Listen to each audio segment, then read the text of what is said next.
একটি জাতীয় পরিচয়পত্রের বিপরীতে 10টির বেশি সিম থাকলে সেগুলো বন্ধ করে দেওয়া হবে। আগামী 1 নভেম্বর থেকে বাড়তি সিম বন্ধ করা শুরু করবে অপারেটরগুলো। ডিসেম্বর মাস জুড়ে এ কাজ চলবে। 2026 সালের জানুয়ারিতে দেশে একটি এনআইডির বিপরীতে 10টির বেশি সিম চালু রাখা যাবে না। এতে দেশে বিদ্যমান 26 লাখ গ্রাহকের 67 লাখ সিম বন্ধ হয়ে যাবে।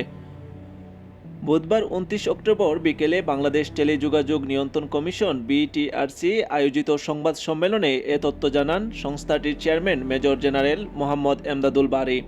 বিটিআরসি চেয়ারম্যান জানান, গ্রাহকের সুবিধা ও নিরাপত্তা নিশ্চিত করতে এ পদক্ষেপ নেওয়া হয়েছে। এর মাধ্যমে অনিবন্ধিত বা অতিরিক্ত সিম ব্যবহার নিয়ন্ত্রণে আসবে বলে আশা করছি। এর আগে গত 30 জুলাই বিটিআরসি এক বিজ্ঞপ্তিতে জানিয়েছিল, একজন ব্যক্তির নামে 10টির বেশি সিম থাকলে অতিরিক্ত সিমগুলো আগামী 30 অক্টোবরের মধ্যে সংশ্লিষ্ট মোবাইল অপারেটরের কাস্টমার কেয়ারের মাধ্যমে ডিরেজিস্টার করতে হবে। বিটিআরসি সূত্র জানায়, আগে একজন গ্রাহক একটি এনআইডির বিপরীতে সর্বোচ্চ 15টি সিম নিবন্ধন করতে পারতেন। গত মে মাসে আন্তর্জাতিক অনুশীলন ও জাতীয় নিরাপত্তার স্বার্থ বিবেচনা করে একজন গ্রাহকের সর্বোচ্চ নিবন্ধনযোগ্য সিম সংখ্যা 15 থেকে কমিয়ে 10টি করার সিদ্ধান্ত নেওয়া হয়।